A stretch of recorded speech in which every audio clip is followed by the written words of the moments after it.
Morton with Lisa Louise Cooke's Genealogy Gems. It's my job over at Genealogy Gems to keep track of our genealogy giants. And so I'm here today with Daniel Horowitz at MyHeritage.com. Welcome to the United States again from Israel. Much. My pleasure. Welcome to Rootstech. It's wonderful. The past couple days have been exciting. There have been so many thousands of people here. So tell us what's new and exciting over at MyHeritage. Wow, we're releasing a lot of things. The first thing that we did is a scientific study by our DNA chief officer, Yaniv Ehrlich, and that was very excited, especially because of the data that was extracted from all the DNA. Give us a layman's version. What did you find? Well, the very most significant tip, and I'm sorry for all the people hearing and watching us today, is that longevity has nothing to do with the genes.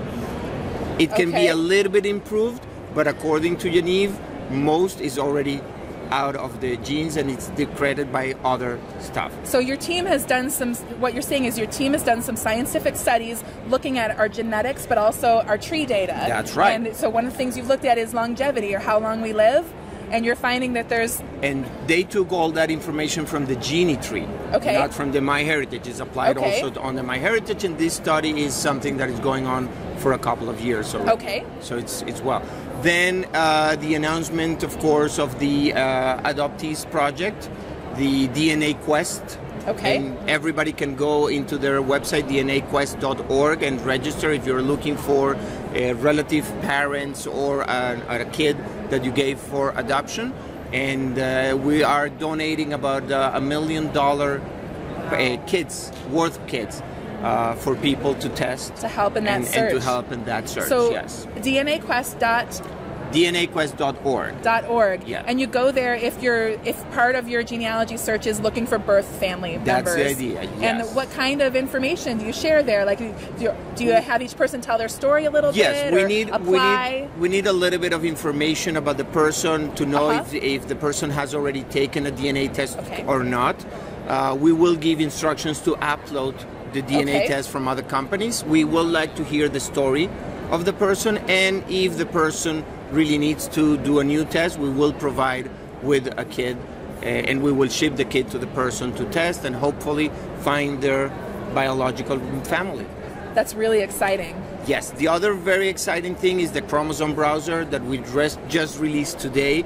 It will allow you to compare more than one person.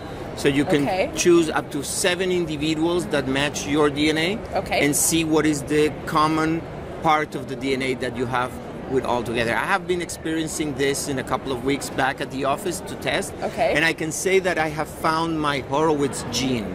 So whoever has that piece of a gene is for sure part of our family. That's really neat. So that's the chromosome browser.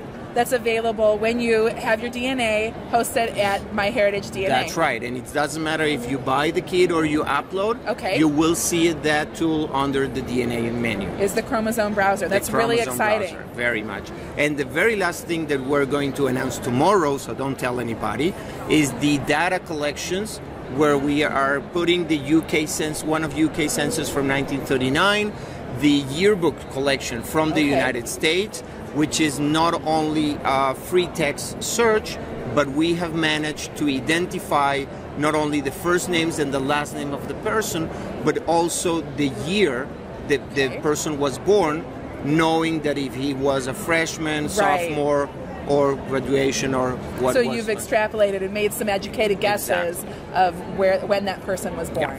That's exciting. So that's very good. Something I've noticed over at MyHeritage is you've started curating a few more newspaper collections. Oh, yes. I love seeing those. So remind me, what states are up already? Well, I don't know by heart. I do remember Ohio, if I'm not mistaken. I think Indiana. Indiana also, yes. And the goal is to bring every month a different set of states.